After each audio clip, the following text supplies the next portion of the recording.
नमस्कार, मैं डॉक्टर सोनिया गौतम अपनी वीडियो श्रृंखला में अगली वीडियो को लेकर आपके समक्ष उपस्थित हुई हूँ। बिना समय गवाए हुए अपने प्रश्न पर हम पहुंचते हैं। पहला प्रश्न है, भारत के संविधान निम्नलिखित अनुच्छेदों में से किस एक के अंतर्गत निर्वाचन आयोग का प्रावधान किया गया है? किस आयोग का प्रावधान किया गया है? निर्वाचन आयोग का प्रावधान किया गया है। निर्वाचन आयोग का प्रावधान किया गया है। अनुच्छेद 321, अनुच्छेद 322, अनुच्छेद 323 या अनुच्छेद 324। ठीक है, तो किस अनुच्छेद के तहत किया गया है? तो इसका आंसर क्या होगा? अनुच्छेद 324। अनुच्छेद 324 के तहत जो है वो निर्वाचन आयोग का प्रावधान किया गया है। अब निर्वाचन आयोग प्रारंभ में एक सदस्यीय था। ठीक है, उसके बाद बहुसदस्यीय हुआ। बहुसदस्यीय का प्रावधान किया गया। तो आपसे अगर पूछा जाए कि वर्तमान समय में निर्वाचन आयोग कैसा है, तो निर्वाचन आयोग बहुसदस्यीय है।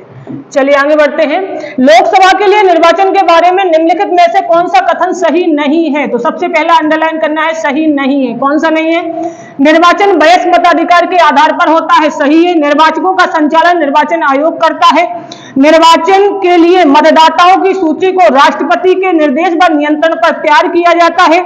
निर्वाचन आयोग के अनुरोध पर राष्ट्रपति निर्वाचन आयोग उसके कार्यों, निर्वहन व आवश्यक कर्मचारी वृंद को उपलब्ध कराता है। तो प्रश्न है कौन सा नहीं है? तो सीधा है कि निर्वाचन मतदाता सूची जो है राष्ट्रपति के नियंत्रण में स्थापित नहीं होती है। तो इसका आंसर क्या होगा? सी। चलिए आगे बढ़ते हैं। भारत में मताधिकार व निर्वाचित होने का अधिकार है। मतलब ये प्रश्न ये कहता है कि वोट डालने का जो अधिकार है, वोट डालने का जो अधिकार है वो कैसा अधिकार है? संवैधानिक अधिकार,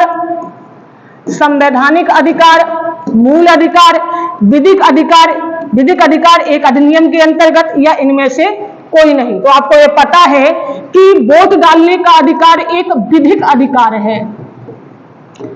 विधिक अधिकार है मतलब विधि के द्वारा दिया जाने वाला अधिकार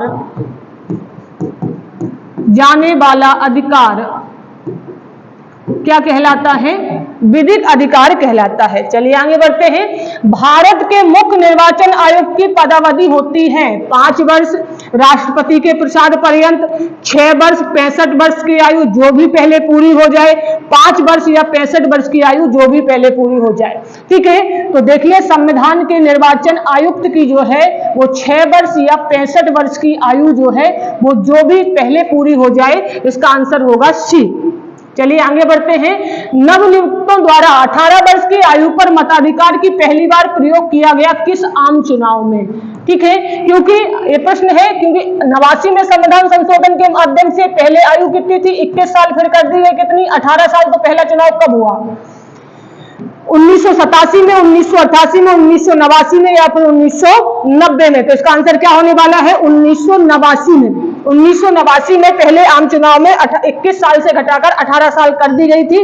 भारत के मुख्य निर्वाचन आयुक्त को नियुक्त किया जाता है लोकसभा द्वारा, प्रधानमंत्री द्वारा, राष्ट्रपति द्वारा या मुख्य न्यायाधीश के द्वारा? तो इसका आंसर क्या है? लोकसभा आयुक्त को नियुक्त किया जाता, मुख्य निर्वाचन आयुक्त को नियुक्त किया जाता है। तो आंसर है राष्ट्रपति के द्वारा। दिनेश गोस्वामी समिति का मोस्ट इंपोर्टेंट पॉइंट है, दिनेश गोस्वामी समिति थी राज्य स्तरीय निर्वाचन आयोग के गठन के लिए, लोकसभा में चुनाव की सूचीबद्ध करने के लिए, लोकसभा चुनाव में सरकारी निधियन के लिए, या लोकसभा चुनाव में निर्दलीय प्रत्याशियों के अभ्यर्थियों पर प्रतिबंध लगाने के लिए। ठीक है, तो इसका आंसर क्या है? इसका आंसर है आपका सी, लोकसभा चुनाव में सरकार का निधियन करने के लिए। ठीक है, चलिए आगे बढ़ते हैं। निम्न में से कौन सा चुनाव निर्वाचन आयोग द्वारा संपादित नहीं किया जाता? लोकसभा का, राज्यसभा का, राष्ट्रपति का, स्थानीय निकायों का? तो इसका आंसर होगा डी, स्थानीय निकायों का। क्योंकि ध्यान रखिए निर्वाचन आयोग जो है, निर्वाचन आयोग राष्ट्रपति, उपराष्ट्रपति,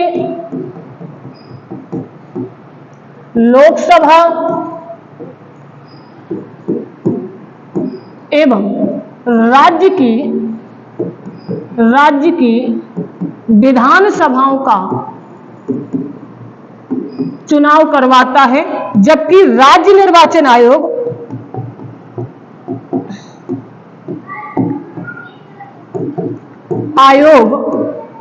स्थानीय मतलब नगरीय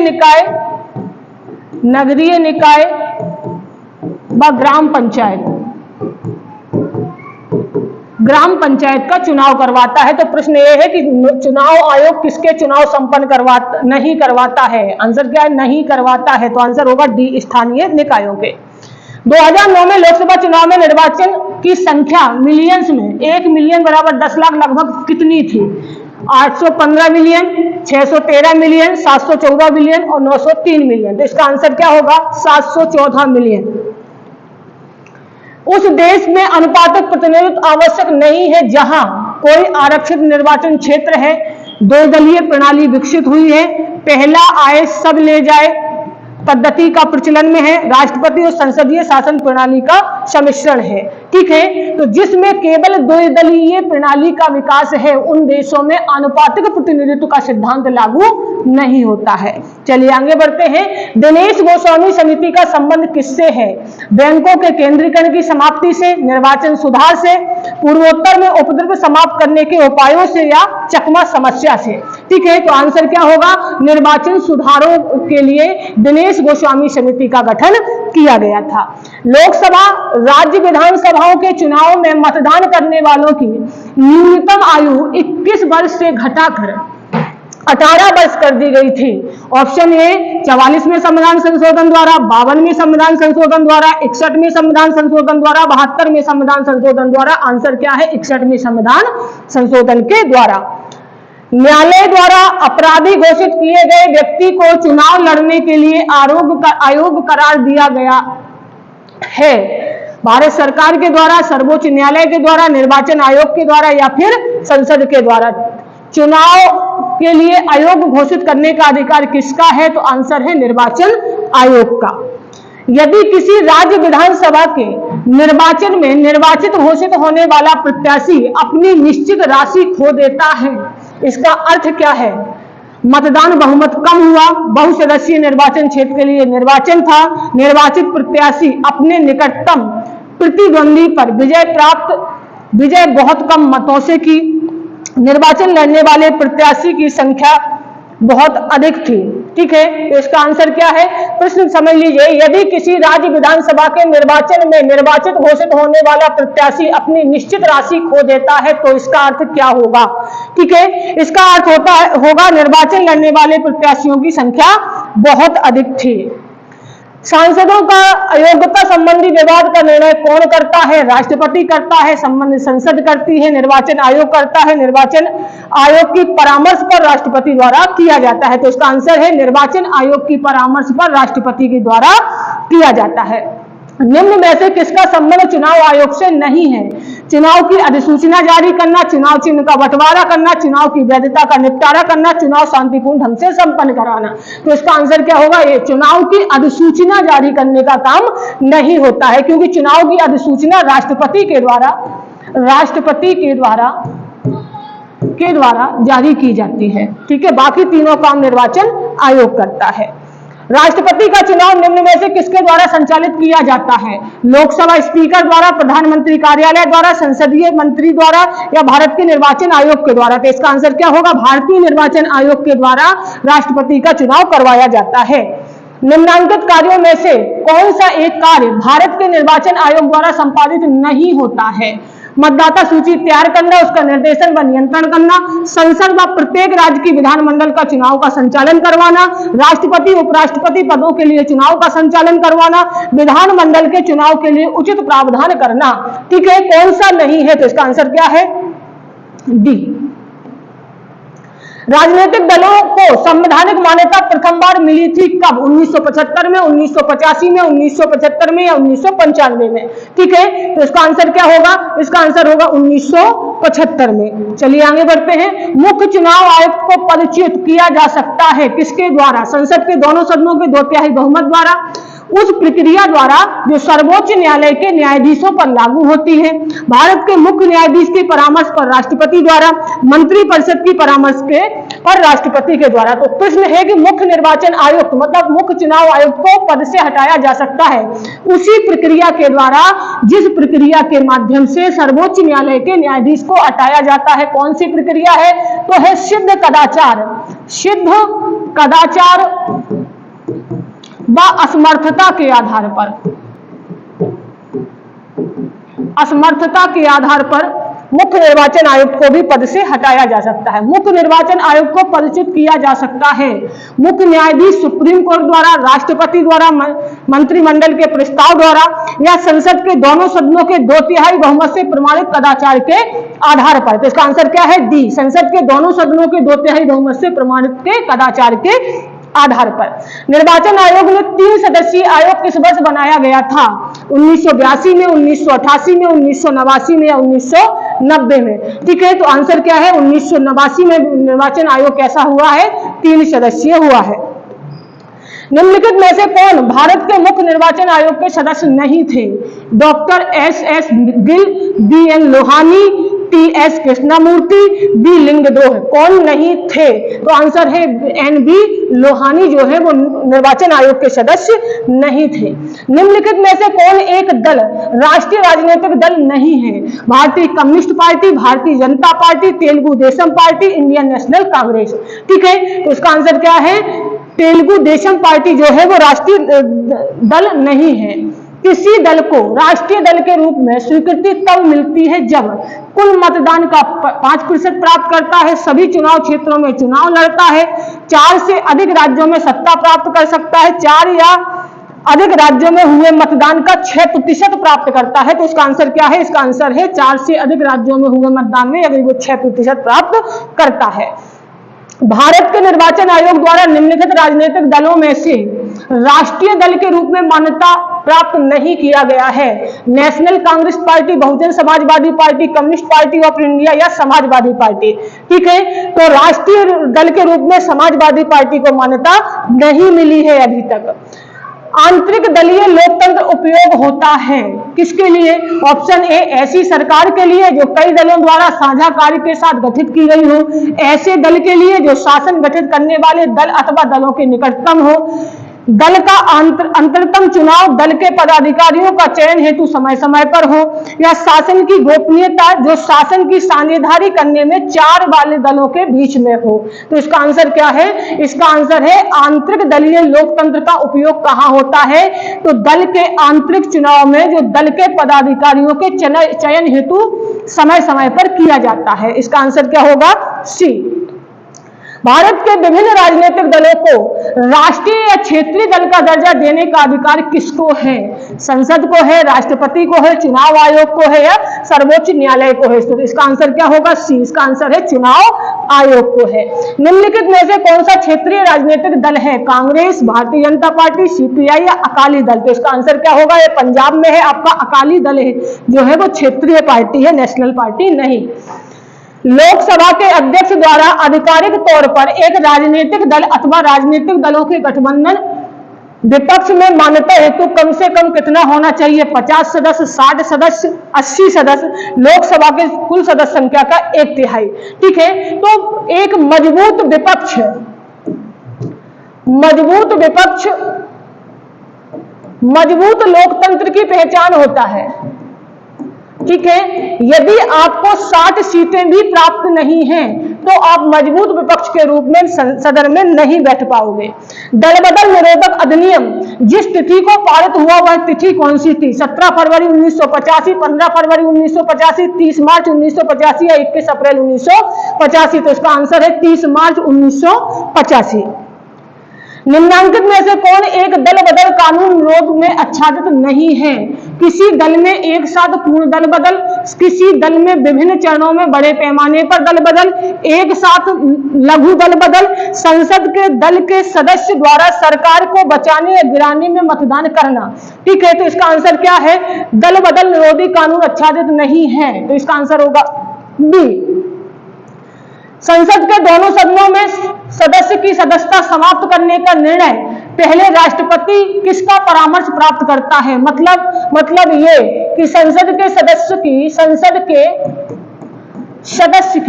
यदि सदस्यता समाप्त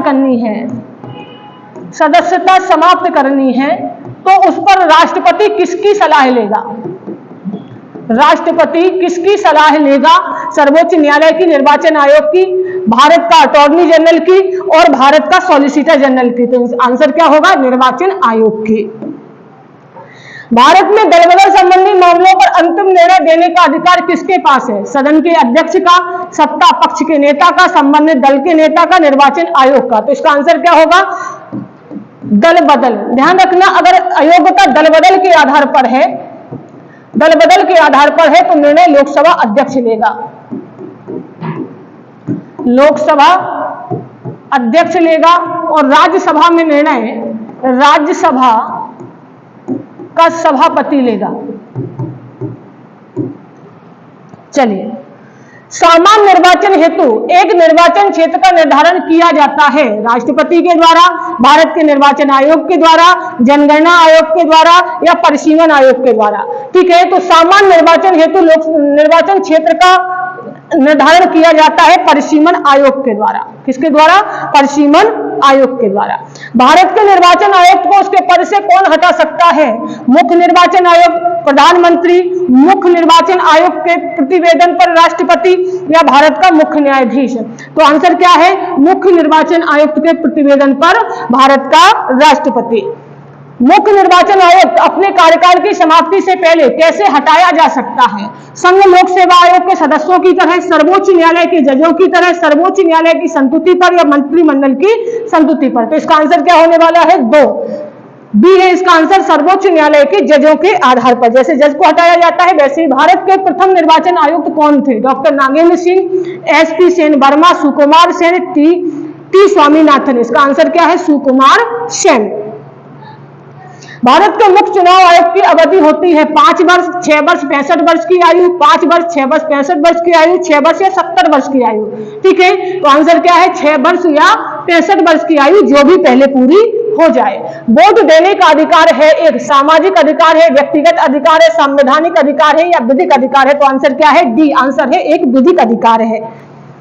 भारत में मान्यता प्राप्त राष्ट्रपति कौन, मान्यता प्राप्त राष्ट्रीय पार्टी कौन नहीं है? मार्क्सवादी, साम्यवादी पार्टी, भारतीय राष्ट्रीय Congress party, Samajwadi party, Bahujan Samajwadi party. तो सब पता ही है कि समाजवादी पार्टी को अभी तक राष्ट्रीय पार्टी होने का गौरव प्राप्त नहीं हुआ है। भारत में निर्वाचन परिणाम की घोषणा में कितने दिन पश्चात एक उम्मीदवार अपना निर्वाचन व्यय संबंधित ब्यौरा अधिकारी को सौंपता है? 20 दिन, 30 दिन, 40 दिन या 50 दिन? तो इसका आंसर क्या है? 30 दिन के पश्चात। 30 दिन के पश्चात भारत में एक राजनीतिक दल को मान्यता प्रदान की जा सकती है किसके द्वारा?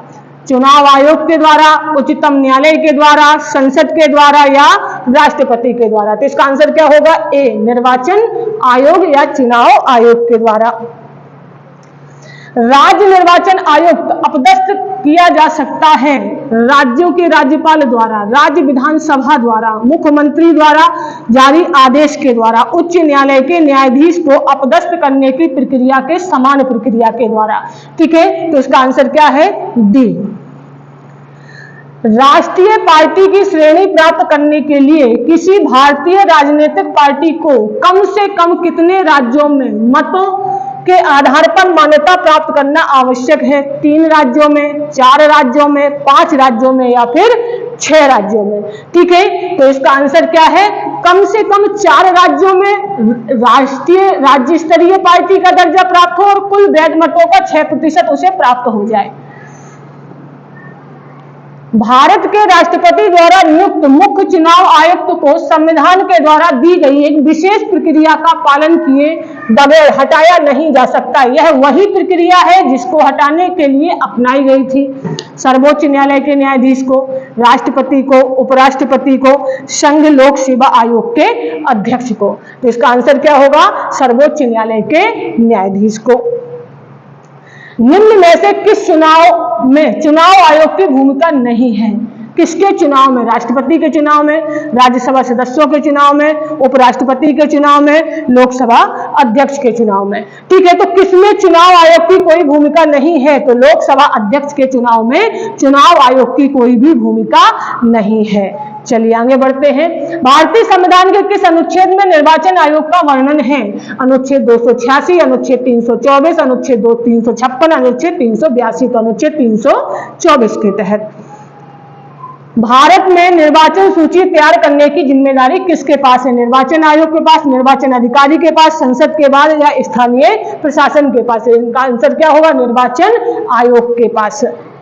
ठीक है, निर्वाचन आयोग का चेयरमैन कौन होता है? राष्ट्रपति होता है, प्रधानमंत्री होता है, उपराष्ट्रपति होता है या मुख्य निर्वाचन आयुक्त होता है? तो इसका आंसर क्या है? मुख्य निर्वाचन आयुक्त ही निर्वाचन आयोग का चेयरमैन होता है। देखिए, ये 50 क्वेश्चन की सीरीज थी, बिना समय गवाए हुए, बिना यहाँ वहां की बात किए हुए हमने अपने 50 क्वेश्चन पूरे किए। अगर आपको ये वीडियो पसंद आए, आपकी तैयारी में यह मील का पत्थर साबित हो, तो प्लीज इसे शेयर कीजिएगा और कोई भी यदि कमी नजर आए तो उसमें कमेंट बॉक्स में जरूर लिखिएगा। बहुत बहुत धन्यवाद।